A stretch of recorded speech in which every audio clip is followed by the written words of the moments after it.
The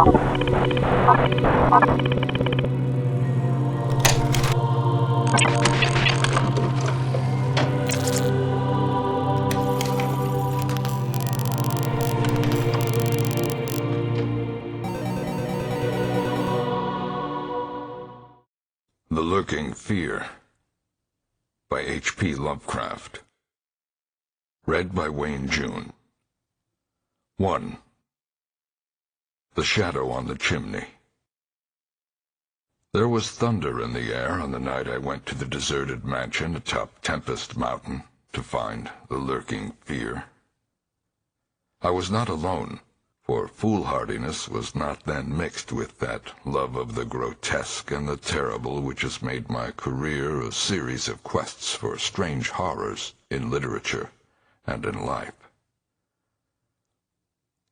With me were 2 faithful and muscular men for whom I had sent when the time came, men long associated with me in my ghastly explorations because of their peculiar fitness. We had started quietly from the village because of the reporters who still lingered about after the Eldritch panic of a month before, the nightmare creeping death. Later, I thought, they might aid me, but I did not want them then.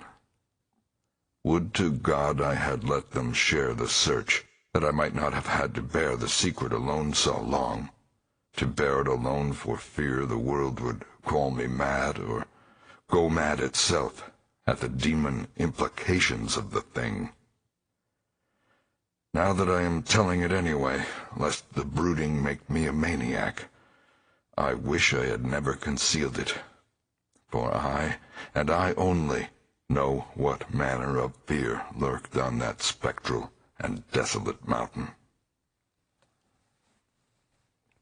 In a small motor car we covered the miles of primeval forest and hill until the wooded ascent checked it.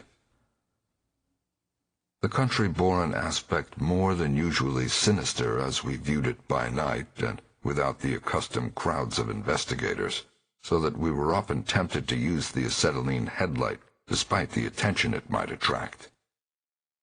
It was not a wholesome landscape after dark, and I believe I would have noticed its morbidity even had I been ignorant of the terror that stalked there. Of wild creatures there were none. They are wise when death leers close. The ancient, lightning-scarred trees seemed unnaturally large and twisted, and the other vegetation unnaturally thick and feverish, while curious mounds and hummocks in the weedy, fulgurite pitted earth reminded me of snakes, and dead men's skulls swelled to gigantic proportions. Fear had lurked on Tempest Mountain for more than a century. This I learned at once from newspaper accounts of the catastrophe which first brought the region to the world's notice. The place is a remote, lonely elevation in that part of the Catskills where Dutch civilization once feebly and transiently penetrated, leaving behind as it receded only a few ruined mansions and a degenerate squatter population inhabiting pitiful hamlets on isolated slopes. Normal beings seldom visited the locality till the state police were formed, and even now only infrequent troopers patrol it. The fear, however, is an old tradition throughout the neighboring villages, since it is a prime topic in the simple discourse of the poor mongrels who sometimes leave their valleys to trade hand-woven baskets for such primitive necessities as they cannot shoot, raise, or make. The Lurking Fear dwelt in the shunned and deserted Martense mansion, which crowned the high but gradual eminence whose liability to frequent thunderstorms gave it the name of Tempest Mountain. For over 100 years, the antique, grove-circled stone house had been the subject of stories incredibly wild and monstrously hideous, stories of a silent, colossal, creeping death which stalked abroad in summer. With whimpering insistence, the squatters told tales of a demon which seized lone wayfarers after dark, either carrying them off or leaving them in a frightful state of gnawed dismemberment, while sometimes they whispered of blood trails toward the distant mansion. Some said the thunder called the lurking fear out of its habitation, while others said the thunder was its voice. No one outside the backwoods had believed these varying and conflicting stories, with their incoherent, extravagant descriptions of the half-glimpsed fiend. Yet not a farmer or villager doubted that the Martense mansion was ghoulishly haunted. Local history forbade such a doubt, although no ghostly evidence was ever found by such investigators as had visited the building after some especially vivid tale of the squatters. Grandmothers told strange myths of the Martense specter, myths concerning the Martense family itself, its queer hereditary dissimilarity of eyes, its long, unnatural annals, and the murder which had cursed it. The terror which had brought me to the scene was a sudden and portentous confirmation of the mountaineers' wildest legends. One summer night, after a thunderstorm of unprecedented violence, the countryside was aroused by a squatter stampede which no mere delusion could create. The pitiful throngs of natives shrieked and whined of the unnameable horror which had descended upon them, and they were not doubted. They had not seen it, but had heard such cries from one of their hamlets that they knew a creeping death had come. In the morning, citizens and state troopers followed the shuddering mountaineers to the place where they said the death had come. Death was indeed there. The ground under one of the squatters' villages had caved in after a lightning stroke, destroying several of the malodorous shanties, but upon this property damage was superimposed an organic devastation which paled it to insignificance. Of a possible 75 natives who had inhabited this spot, not one living specimen was visible. The disordered earth was covered with blood and human debris, bespeaking too vividly the ravages of demon teeth and talons. Yet no visible trail led away from the carnage. That some hideous animal must be the cause, everyone quickly agreed, nor did any tongue now revive the charge that such cryptic deaths formed merely the sordid murders common in decadent communities. That charge was revived only when about 25 of the estimated population were found missing from the dead, and even then it was hard to explain the murder of 50 by half that number. But the fact remained that on a summer night a bolt had come out of the heavens and left a dead village whose corpses were horribly mangled, chewed, and clawed. The excited countryside immediately connected the horror with the haunted Martense mansion, though the localities were over 3 miles apart.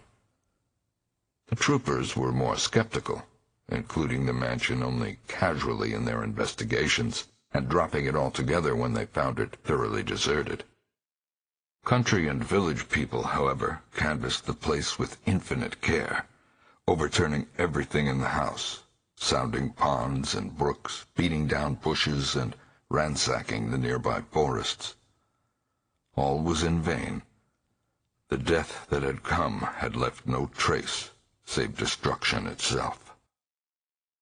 By the second day of the search, the affair was fully treated by the newspapers, whose reporters overran Tempest Mountain.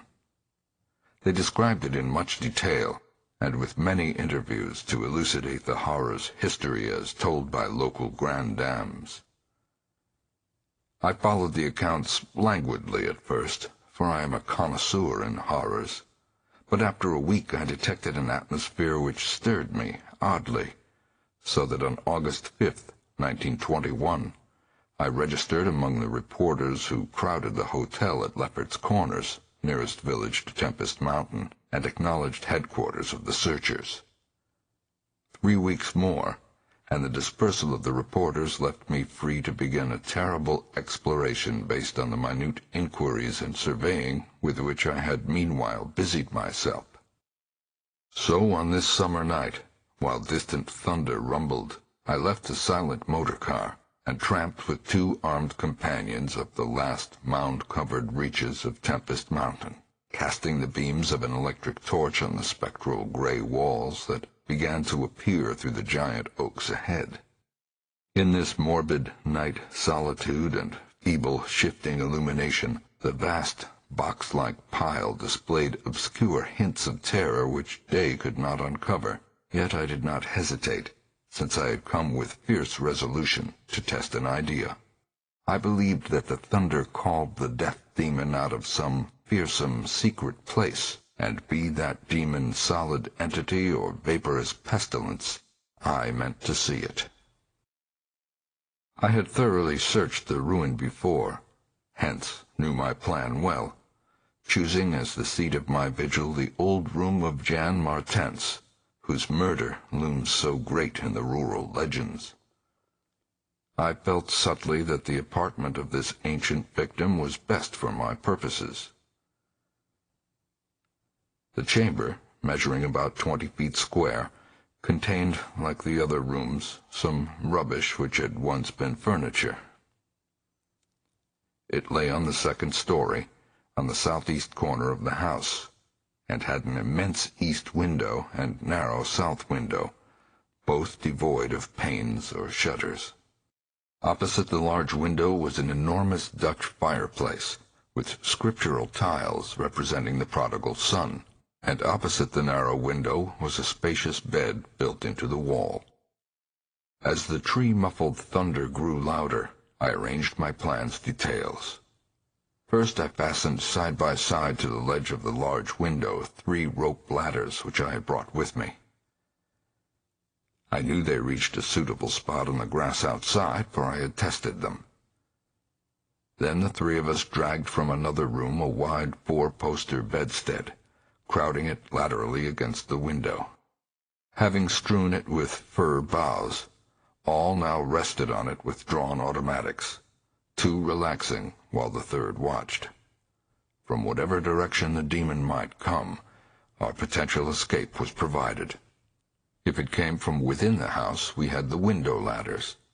If from outside, the door and the stairs. We did not think, judging from precedent, that it would pursue us far, even at worst. I watched from midnight to 1 o'clock, when, in spite of the sinister house, the unprotected window, and the approaching thunder and lightning, I felt singularly drowsy. I was between my 2 companions, George Bennet being toward the window, and William Tobey toward the fireplace. Bennet was asleep, having apparently felt the same anomalous drowsiness which affected me, so I designated Tobey for the next watch, although even he was nodding. It is curious how intently I had been watching the fireplace. The increasing thunder must have affected my dreams, for in the brief time I slept there came to me apocalyptic visions. Once I partly awaked, probably because the sleeper toward the window had restlessly flung an arm across my chest. I was not sufficiently awake to see whether Tobey was attending to his duties as sentinel, but felt a distinct anxiety on that score. Never before had the presence of evil so poignantly oppressed me. Later I must have dropped asleep again, for it was out of a phantasmal chaos that my mind leaped when the night grew hideous with shrieks beyond anything in my former experience or imagination. In that shrieking, the inmost soul of human fear and agony clawed hopelessly and insanely at the ebony gates of oblivion. I awoke to red madness and the mockery of diabolism, as farther and farther down inconceivable vistas, that phobic and crystalline anguish retreated and reverberated. There was no light, but I knew from the empty space at my right that Tobey was gone. God alone knew whither. Across my chest still lay the heavy arm of the sleeper at my left. Then came the devastating stroke of lightning which shook the whole mountain, lit the darkest crypts of the hoary grove, and splintered the patriarch of the twisted trees. In the demon flash of a monstrous fireball, the sleeper started up suddenly, while the glare from beyond the window threw his shadow vividly upon the chimney above the fireplace from which my eyes had never strayed. That I am still alive and sane is a marvel I cannot fathom.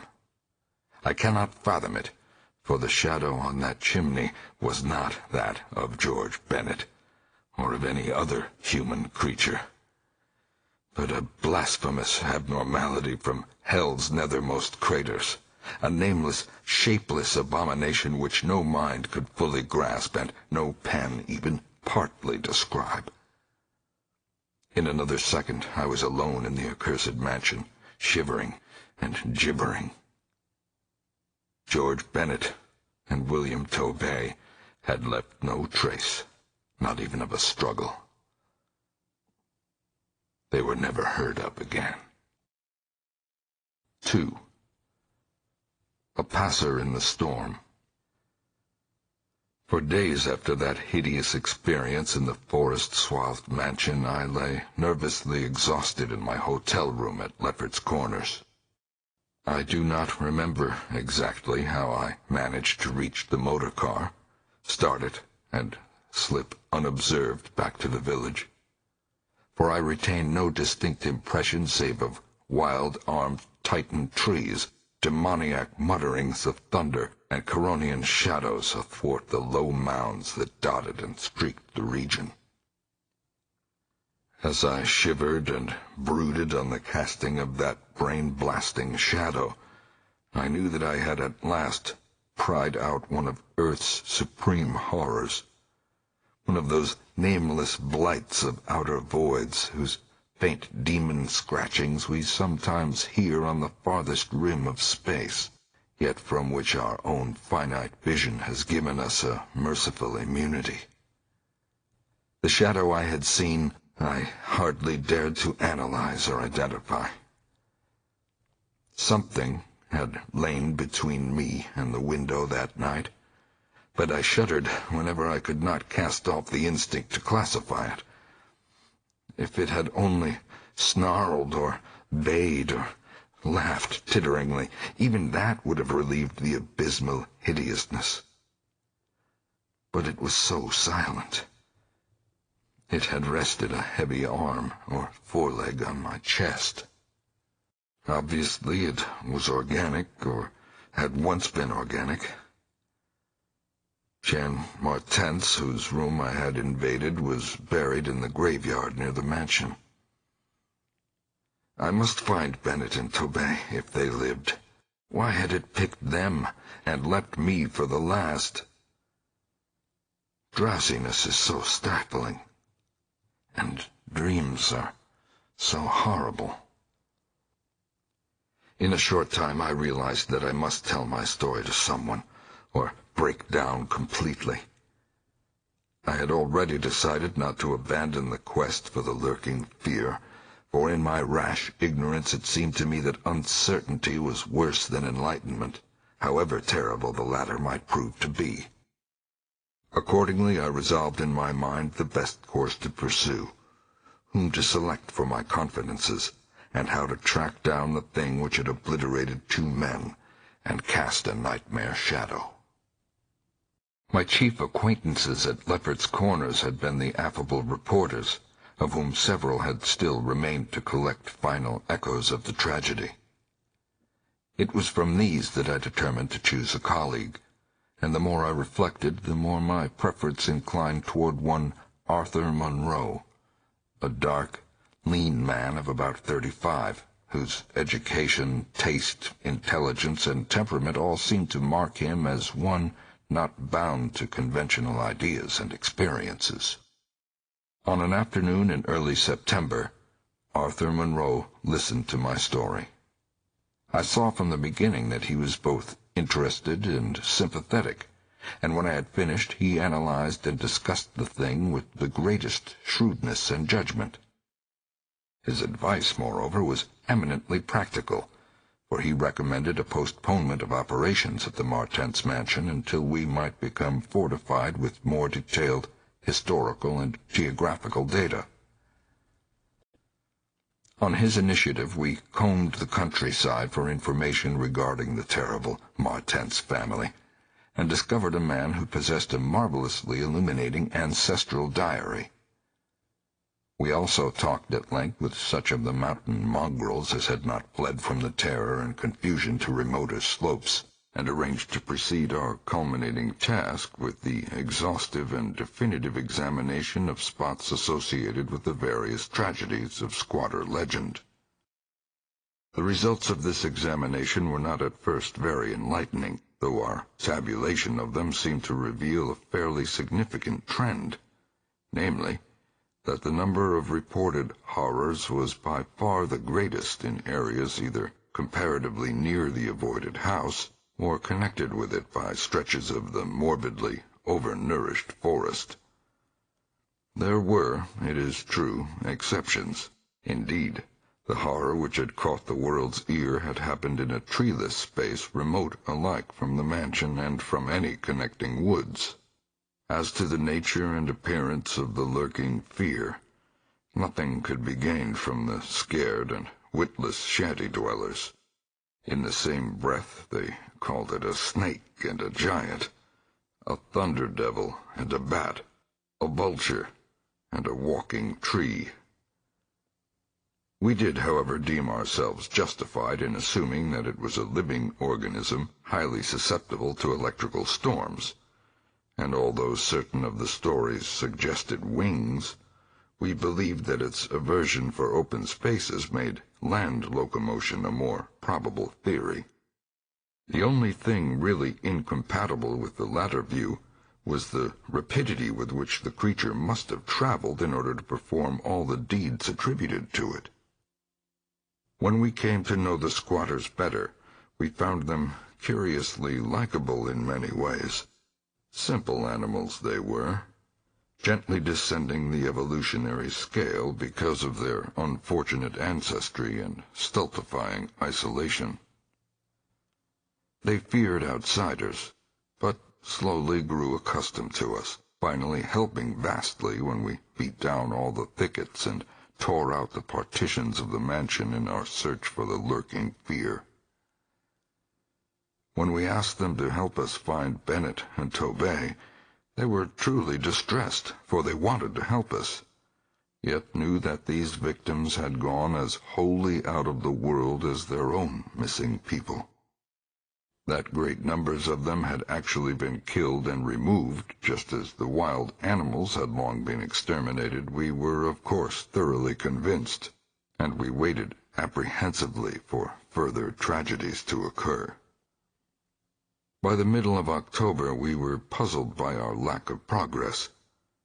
Owing to the clear nights, no demoniac aggressions had taken place, and the completeness of our vain searches of house and country almost drove us to regard the lurking fear as a non-material agency. We feared that the cold weather would come on and halt our explorations, for all agreed that the demon was generally quiet in winter. Thus there was a kind of haste and desperation in our last daylight canvass of the horror-visited hamlet, a hamlet now deserted because of the squatter's fears. The ill-fated squatter hamlet had borne no name, but had long stood in a sheltered though treeless cleft between two elevations called respectively Cone Mountain and Maple Hill. It was closer to Maple Hill than to Cone Mountain, some of the crude abodes indeed being dugouts on the side of the former eminence. Geographically it lay about 2 miles northwest of the base of Tempest Mountain, and 3 miles from the oak-girt mansion. Of the distance between the hamlet and the mansion, fully 2 miles and a quarter on the hamlet side was entirely open country, the plain being of fairly level character save for some of the low, snake-like mounds, and having as vegetation only grass and scattered weeds. Considering this topography, we had finally concluded that the demon must have come by way of Cone Mountain, a wooded southern prolongation of which ran to within a short distance of the westernmost spur of Tempest Mountain. The upheaval of ground we traced conclusively to a landslide from Maple Hill, a tall, lone, splintered tree on whose side had been the striking point of the thunderbolt which summoned the fiend. As for the 20th time or more Arthur Monroe and I went minutely over every inch of the violated village, we were filled with a certain discouragement, coupled with vague and novel fears. It was acutely uncanny, even when frightful and uncanny things were common, to encounter so blankly clueless a scene after such overwhelming occurrences, and we moved about beneath the leaden, darkening sky with that tragic directionless zeal which results from a combined sense of futility and necessity of action. Our care was gravely minute. Every cottage was again entered, every hillside dugout again searched for bodies, every thorny foot of adjacent slope again scanned for dens and caves, but all without result. And yet, as I have said, vague, new fears hovered menacingly over us, as if giant, bat-winged griffins looked on transcosmic gulfs. As the afternoon advanced, it became increasingly difficult to see, and we heard the rumble of a thunderstorm gathering over Tempest Mountain. This sound in such a locality naturally stirred us, though less than it would have done at night. As it was, we hoped desperately that the storm would last until well after dark, and with that hope turned from our aimless hillside searching toward the nearest inhabited hamlet to gather a body of squatters as helpers in the investigation. Timid as they were, a few of the younger men were sufficiently inspired by our protective leadership to promise such help. We had hardly more than turned, however, when there descended such a blinding sheet of torrential rain that shelter became imperative. The extreme, almost nocturnal darkness of the sky caused us to stumble badly, but guided by the frequent flashes of lightning and by our minute knowledge of the hamlet, we soon reached the least porous cabin of the lot, an heterogeneous combination of logs and boards whose still existing door and single tiny window both faced Maple Hill. Barring the door after us against the fury of the wind and rain, we put in place the crude window shutter which our frequent searches had taught us where to find. It was dismal sitting there on rickety boxes in the pitchy darkness, but we smoked pipes and occasionally flashed our pocket lamps about. Now and then we could see the lightning through cracks in the wall. The afternoon was so incredibly dark that each flash was extremely vivid. The stormy vigil reminded me shudderingly of my ghastly night on Tempest Mountain. My mind turned to that odd question which had kept recurring ever since the nightmare thing had happened, and again I wondered why the demon, approaching the three watchers either from the window or the interior, had begun with the men on each side, and left the middle man till the last, when the Titan fireball had scared it away. Why had it not taken its victims in natural order, with myself second, from whichever direction it had approached? With what manner of far-reaching tentacles did it prey? Or did it know that I was the leader, and saved for me a fate worse than that of my companions? In the midst of these reflections, as if dramatically arranged to intensify them, there fell nearby a terrific bolt of lightning, followed by the sound of sliding earth. At the same time, the wolfish wind rose to demoniac crescendos of ululation. We were sure that the one tree on Maple Hill had been struck again, and Monroe rose from his box and went to the tiny window to ascertain the damage. When he took down the shutter, the wind and rain howled deafeningly in, so that I could not hear what he said, but I waited while he leaned out and tried to fathom nature's pandemonium. Gradually a calming of the wind and dispersal of the unusual darkness told of the storm's passing. I had hoped it would last into the night to help our quest, but a furtive sunbeam from a knothole behind me removed the likelihood of such a thing. Suggesting to Monroe that we had better get some light even if more showers came, I unbarred and opened the crude door. The ground outside was a singular mass of mud and pools, with fresh heaps of earth from the slight landslide. But I saw nothing to justify the interest which kept my companion silently leaning out the window. Crossing to where he leaned, I touched his shoulder, but he did not move. Then, as I playfully shook him and turned him around, I felt the strangling tendrils of a cancerous horror whose roots reached into illimitable pasts and fathomless abysms of the night that broods beyond time.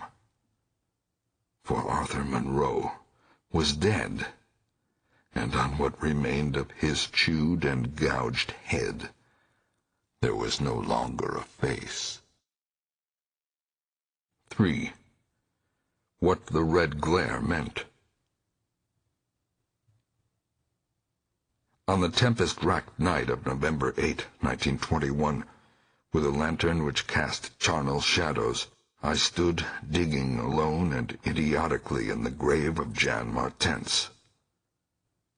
I had begun to dig in the afternoon, because a thunderstorm was brewing, and now that it was dark and the storm had burst above the maniacally thick foliage, I was glad. I believe that my mind was partly unhinged by events since August 5th. The demon shadow in the mansion, the general strain and disappointment, and the thing that occurred at the hamlet in an October storm. After that thing I had dug a grave for one whose death I could not understand. I knew that others could not understand either, so let them think Arthur Monroe had wandered away. They searched, but found nothing. The squatters might have understood, but I dared not frighten them more. I myself seemed strangely callous. That shock at the mansion had done something to my brain, and I could think only of the quest for a horror now grown to cataclysmic stature in my imagination, a quest which the fate of Arthur Monroe made me vow to keep silent and solitary.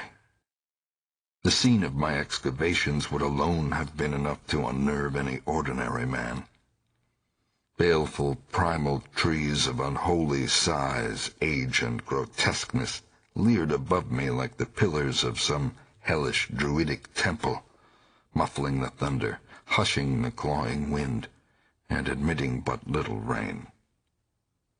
Beyond the scarred trunks in the background, illumined by faint flashes of filtered lightning, rose the damp, ivied stones of the deserted mansion, while somewhat nearer was the abandoned Dutch garden whose walks and beds were polluted by a white, fungus-fetid, overnourished vegetation that never saw full daylight. And nearest of all was the graveyard, where deformed trees tossed insane branches as their roots displaced unhallowed slabs and sucked venom from what lay below.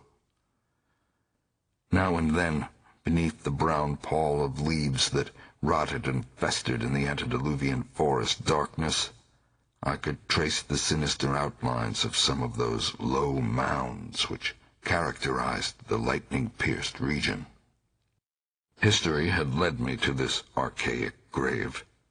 History, indeed, was all I had after everything else ended in mocking Satanism. I now believed that the lurking fear was no material being, but a wolf-fanged ghost that rode the midnight lightning. And I believed, because of the masses of local tradition I had unearthed in search with Arthur Monroe, that the ghost was that of Jan Martense, who died in 1762.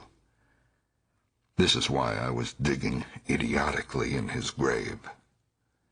The Martense mansion was built in 1670 by Gerrit Martense, a wealthy New Amsterdam merchant who disliked the changing order under British rule, and had constructed this magnificent domicile on a remote woodland summit whose untrodden solitude and unusual scenery pleased him.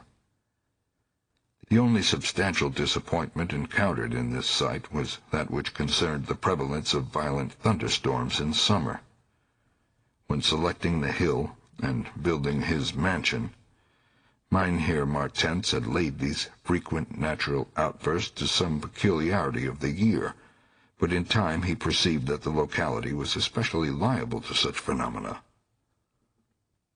At length, having found these storms injurious to his head, he fitted up a cellar into which he could retreat from their wildest pandemonium. Of Gerrit Martense's descendants less is known than of himself, since they were all reared in hatred of the English civilization, and trained to shun such of the colonists as accepted it. Their life was exceedingly secluded, and people declared that their isolation had made them heavy of speech and comprehension. In all appearance they were marked by a peculiar inherited dissimilarity of eyes, one generally being blue and the other brown. Their social contacts grew fewer and fewer, till at last they took to intermarrying with the numerous menial class about the estate. Many of the crowded family degenerated, moved across the valley, and merged with the mongrel population which was later to produce the pitiful squatters. The rest had stuck sullenly to their ancestral mansion, becoming more and more clannish and taciturn, yet developing a nervous responsiveness to the frequent thunderstorms. Most of this information reached the outside world through young Jan Martense, who from some kind of restlessness joined the colonial army when news of the Albany Convention reached Tempest Mountain. He was the first of Gerrit's descendants to see much of the world, and when he returned in 1760 after 6 years of campaigning, he was hated as an outsider by his father, uncles, and brothers, in spite of his dissimilar Martense eyes. No longer could he share the peculiarities and prejudices of the Martenses, while the very mountain thunderstorms failed to intoxicate him as they had before. Instead, his surroundings depressed him, and he frequently wrote to a friend in Albany of his plans to leave the paternal roof. In the spring of 1763, Jonathan Gifford, the Albany friend of Jan Martense, became worried by his correspondent's silence, especially in view of the conditions and quarrels at the Martense mansion. Determined to visit Jan in person, he went into the mountains on horseback. His diary states that he reached Tempest Mountain on September 20, finding the mansion in great decrepitude. The sullen, odd-eyed Martenses, whose unclean animal aspect shocked him, told him in broken gutturals that Jan was dead. He had, they insisted, been struck by lightning the autumn before, and now lay buried behind the neglected, sunken gardens. They showed the visitor the grave, barren and devoid of markers. Something in the Martense's manner gave Gifford a feeling of repulsion and suspicion, and a week later he returned with spade and mattock to explore the sepulchral spot. He found what he expected, a skull crushed cruelly as if by savage blows. So, returning to Albany, he openly charged the Martenses with the murder of their kinsman. Legal evidence was lacking, but the story spread rapidly round the countryside, and from that time the Martenses were ostracized by the world. No one would deal with them, and their distant manor was shunned as an accursed place. Somehow they managed to live on independently by the product of their estate, for occasional lights glimpsed from far-away hills attested their continued presence. These lights were seen as late as 1810, but toward the last they became very infrequent. Meanwhile, there grew up about the mansion and about the mountain a body of diabolic legendry. The place was avoided with doubled assiduousness, and invested with every whispered myth tradition could supply. It remained unvisited until 1816, when the continued absence of lights was noticed by the squatters. At that time a party made investigations, finding the house deserted and partly in ruins. There were no skeletons about, so that departure rather than death was inferred. The clan seemed to have left several years before, and improvised penthouses showed how numerous it had grown prior to its migration.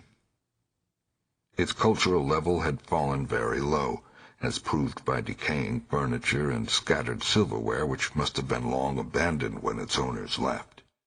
But though the dreaded Martenses were gone, the fear of the haunted house continued, and grew very acute when new and strange stories arose among the mountain decadents. There it stood, deserted, feared, and linked with the vengeful ghost of Jan Martense. There it still stood on the night I dug in Jan Martense's grave.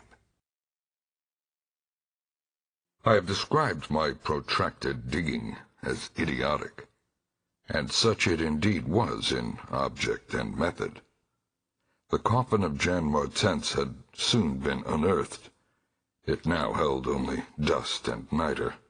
But in my fury to exhume his ghost, I delved irrationally and clumsily down beneath where he had lain. God knows what I expected to find. I only felt that I was digging in the grave of a man whose ghost stalked the night. It is impossible to say what monstrous depth I had attained when my spade, and soon my feet, broke through the ground beneath. The event, under the circumstances, was tremendous, for in the existence of a subterranean space here, my mad theories had terrible confirmation. My slight fall had extinguished the lantern, but I produced an electric pocket lamp and viewed the small horizontal tunnel which led away indefinitely in both directions. It was amply large enough for a man to wriggle through, and though no sane person would have tried at the time, I forgot danger, reason, and cleanliness in my single-minded fever to unearth the lurking fear. Choosing the direction toward the house, I scrambled recklessly into the narrow burrow, squirming ahead blindly and rapidly, and flashing but seldom the lamp I kept before me. What language can describe the spectacle of a man lost in infinitely abysmal earth, pawing, twisting, wheezing, scrambling madly through sunken convolutions of immemorial blackness, without an idea of time, safety, direction, or definite object? There is something hideous in it. But that is what I did. I did it for so long that life faded to a far memory, and I became one with the moles and grubs of nighted depths. Indeed, it was only by accident that after interminable writhings I jarred my forgotten electric lamp alight, so that it shone eerily along the burrow of caked loam that stretched and curved ahead. I had been scrambling in this way for some time, so that my battery had burned very low, when the passage suddenly inclined sharply upward, altering my mode of progress. And as I raised my glance, it was without preparation that I saw, glistening in the distance, two demoniac reflections of my expiring lamp. Two reflections, glowing with a baneful and unmistakable effulgence, and provoking maddeningly nebulous memories. I stopped automatically, though lacking the brain to retreat. The eyes approached, yet of the thing that bore them I could distinguish only a claw. But what a claw! Then far overhead I heard a faint crashing which I recognized. It was the wild thunder of the mountain, raised to hysteric fury. I must have been crawling upward for some time, so that the surface was now quite near, and as the muffled thunder clattered, those eyes still stared with vacuous viciousness. Thank God I did not then know what it was, else I should have died. But I was saved by the very thunder that had summoned it, for after a hideous wait there burst from the unseen outside sky one of those frequent mountainward bolts whose aftermath I had noticed here and there as gashes of disturbed earth and fulgurites of various sizes. With cyclopean rage it tore through the soil above that damnable pit, blinding and deafening me, yet not wholly reducing me to a coma. In the chaos of sliding, shifting earth, I clawed and floundered helplessly till the rain on my head steadied me, and I saw that I had come to the surface in a familiar spot, a steep, unforested place on the southwest slope of the mountain. Recurrent sheet lightnings illumined the tumbled ground and the remains of the curious low hummock which had stretched down from the wooded higher slope. But there was nothing in the chaos to show my place of egress from the lethal catacomb. My brain was as great a chaos as the earth, and as a distant red glare burst on the landscape from the south, I hardly realized the horror I had been through. But when 2 days later the squatters told me what the red glare meant, I felt more horror than that which the mold burrow and the claw and eyes had given. More horror because of the overwhelming implications. In a hamlet 20 miles away, an orgy of fear had followed the bolt which brought me above ground, and a nameless thing had dropped from an overhanging tree onto a weak-roofed cabin. It had done a deed, but the squatters had fired the cabin in frenzy before it could escape. It had been doing that deed at the very moment the earth caved in on the thing with the claw and eyes. 4. The horror in the eyes.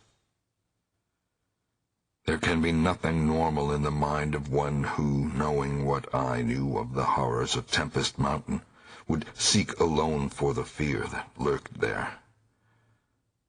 That at least 2 of the fear's embodiments were destroyed formed but a slight guarantee of mental and physical safety in this acheron of multiform diabolism. Yet I continued my quest with even greater zeal as events and revelations became more monstrous.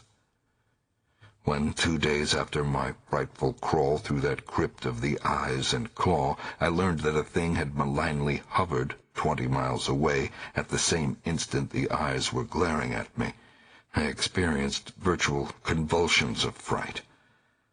But that fright was so mixed with wonder and alluring grotesqueness that it was almost a pleasant sensation. Sometimes, in the throes of a nightmare, when unseen powers whirl one over the roofs of strange dead cities toward the grinning chasms of Nis, it is a relief and even a delight to shriek wildly and throw oneself voluntarily along with the hideous vortex of dream doom into whatever bottomless gulf may yawn. And so it was with the walking nightmare of Tempest Mountain. The discovery that 2 monsters had haunted the spot gave me ultimately a mad craving to plunge into that very earth of the accursed region, and with bare hands dig out the death that leered from every inch of the poisonous soil. As soon as possible, I visited the grave of Jan Martense and dug vainly where I had dug before. Some extensive cave-in had obliterated all trace of the underground passage, while the rain had washed so much earth back into the excavation that I could not tell how deeply I had dug that other day.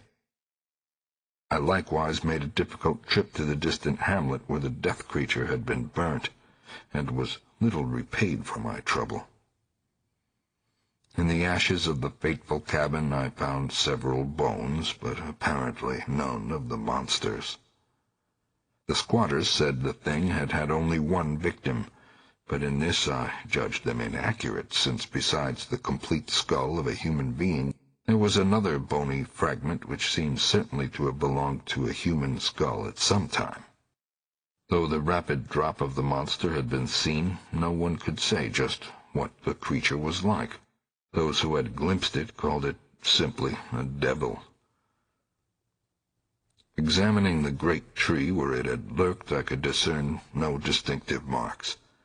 I tried to find some trail into the black forest, but on this occasion could not stand the sight of those morbidly large boles, or of those vast serpent-like roots that twisted so malevolently before they sank into the earth. My next step was to re-examine with microscopic care the deserted hamlet where death had come most abundantly, and where Arthur Monroe had seen something he never lived to describe. Though my vain previous searches had been exceedingly minute, I now had new data to test, for my horrible grave crawl convinced me that at least one of the phases of the monstrosity had been an underground creature. This time, on the 14th of November, my quest concerned itself mostly with the slopes of Cone Mountain and Maple Hill, where they overlook the unfortunate hamlet, and I gave particular attention to the loose earth of the landslide region on the latter eminence. The afternoon of my search brought nothing to light, and dusk came as I stood on Maple Hill looking down at the hamlet and across the valley to Tempest Mountain. There had been a gorgeous sunset, and now the moon came up, nearly full, and shedding a silver flood over the plain, the desert mountainside, and the curious low mounds that rose here and there. It was a peaceful, Arcadian scene. But knowing what it hid, I hated it. I hated the mocking moon, the hypocritical plain, the festering mountain, and those sinister mounds. Everything seemed to me tainted with a loathsome contagion, and inspired by a noxious alliance with distorted, hidden powers. Presently, as I gazed abstractedly in the moonlit panorama, my eye became attracted by something singular in the nature and arrangement of a certain topographical element. Without having any exact knowledge of geology, I had from the first been interested in the odd mounds and hummocks of the region. I had noticed that they were pretty widely distributed around Tempest Mountain, though less numerous on the plain than near the hilltop itself, where prehistoric glaciation had doubtless found feebler opposition to its striking and fantastic caprices.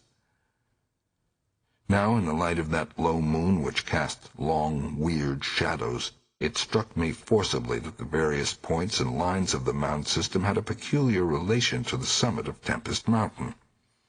That summit was undeniably a center from which the lines or rows of points radiated indefinitely and irregularly, as if the unwholesome Martense mansion had thrown visible tentacles of terror. The idea of such tentacles gave me an unexplained thrill, and I stopped to analyze my reason for believing these mounds glacial phenomena. The more I analyzed, the less I believed, and against my newly opened mind there began to beat grotesque and horrible analogies based on superficial aspects and upon my experience beneath the earth. Before I knew it, I was uttering frenzied and disjointed words to myself. My God! Molehills! The damned place must be honeycombed. How many? That night at the mansion, they took Bennett and Tobey first, on each side of us. Then I was digging frantically into the mound which had stretched nearest me, digging desperately, shiveringly, but almost jubilantly, digging and at last shrieking aloud with some unplaced emotion as I came upon a tunnel or burrow just like the one through which I had crawled on the other demoniac night. After that I recall running, spade in hand. A hideous run across moonlit, mound-marked meadows and through diseased, precipitous abysses of haunted hillside forest, leaping, screaming, panting, bounding toward the terrible Martense mansion. I recalled digging unreasonably in all parts of the briar-choked cellar, digging to find the core and center of that malignant universe of mounds, And then I recall how I laughed when I stumbled on the passageway, the hole at the base of the old chimney, where the thick weeds grew and cast queer shadows in the light of the lone candle I had happened to have with me. What still remained down in that hell hive, lurking and waiting for the thunder to arouse it, I did not know. 2 had been killed. Perhaps that had finished it. But still there remained that burning determination to reach the innermost secret of the fear, which I had once more come to deem definite, material, and organic. My indecisive speculation whether to explore the passage alone and immediately with my pocket light, or to try to assemble a band of squatters for the quest, was interrupted after a time by a sudden rush of wind from the outside, which blew out the candle and left me in stark blackness. The moon no longer shone through the chinks and apertures above me, and with a sense of fateful alarm I heard the sinister and significant rumble of approaching thunder. A confusion of associated ideas possessed my brain, leading me to grope back toward the farthest corner of the cellar. My eyes, however, never turned away from the horrible opening at the base of the chimney, and I began to get glimpses of the crumbling bricks and unhealthy weeds as faint glows of lightning penetrated the weeds outside and illuminated the chinks in the upper wall. Every second I was consumed with a mixture of fear and curiosity. What would the storm call forth? Or was there anything left for it to call? Guided by a lightning flash, I settled myself down behind a dense clump of vegetation, through which I could see the opening, without being seen. If heaven is merciful, it will someday efface from my consciousness the sight that I saw, and let me live my last years in peace. I cannot sleep at night now, and have to take opiates when it thunders. The thing came abruptly and unannounced, a demon, rat-like, scurrying from pits remote and unimaginable, a hellish panting and stifled grunting, and then from that opening beneath the chimney a burst of multitudinous and leprous life. A loathsome night-spawned flood of organic corruption, more devastatingly hideous than the blackest conjurations of mortal madness and morbidity. Seething, stewing, surging, bubbling like serpent slime, it rolled up and out of that yawning hole, spreading like a septic contagion, and streaming from the cellar at every point of egress, streaming out to scatter through the accursed midnight forests and strew fear, madness, and death. God knows how many there were. There must have been thousands. To see the stream of them in that faint intermittent lightning was shocking. When they had thinned out enough to be glimpsed as separate organisms, I saw that they were dwarfed, deformed, hairy devils or apes, monstrous and diabolic caricatures of the monkey tribe. They were so hideously silent.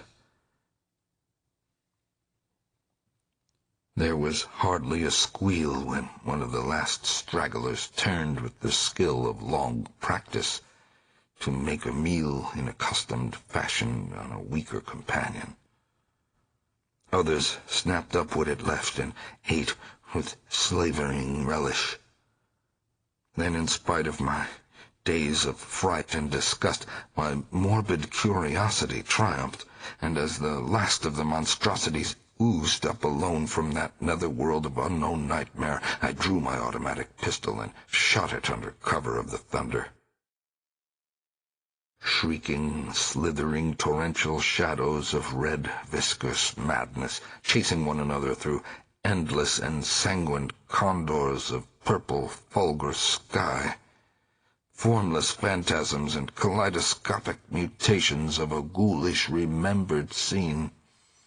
Forests of monstrous, overnourished oaks with serpent roots twisting and sucking unnameable juices from an earth verminous with millions of cannibal devils, mound-like tentacles groping from underground nuclei of polypus perversion.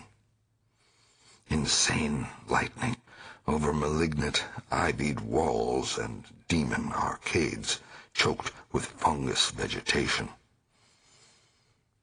Heaven be thanked for the instinct which led me unconscious to places where men dwell, to the peaceful village that slept under the calm stars of clearing skies.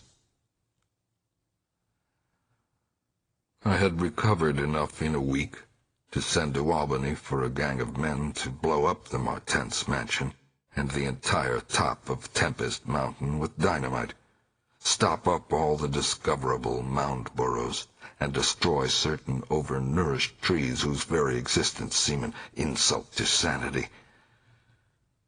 I could sleep a little after they had done this, but true rest will never come as long as I remember that nameless secret of the lurking fear.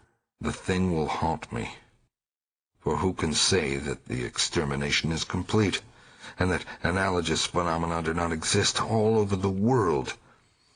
Who can, with my knowledge, think of the Earth's unknown caverns without a nightmare dread of future possibilities? I cannot see a well or a subway entrance without shuddering. Why cannot the doctors give me something to make me sleep, or truly calm my brain when it thunders? What I saw in the glow of flashlight after I shot the unspeakable straggling object was so simple that almost a minute elapsed before I understood and went delirious. The object was nauseous, a filthy, whitish gorilla thing with sharp yellow fangs and matted fur. It was the ultimate product of mammalian degeneration, the frightful outcome of isolated spawning, multiplication, and cannibal nutrition above and below the ground. The embodiment of all the snarling and chaos and grinning fear that lurk behind life. It had looked at me as it died, and its eyes had the same odd quality that marked those other eyes which had stared at me underground and excited cloudy recollections. One eye was blue, the other brown. They were the dissimilar Martense eyes of the old legends, and I knew in one inundating cataclysm of voiceless horror what had become of that vanished family, the terrible and thunder-crazed House of Martense.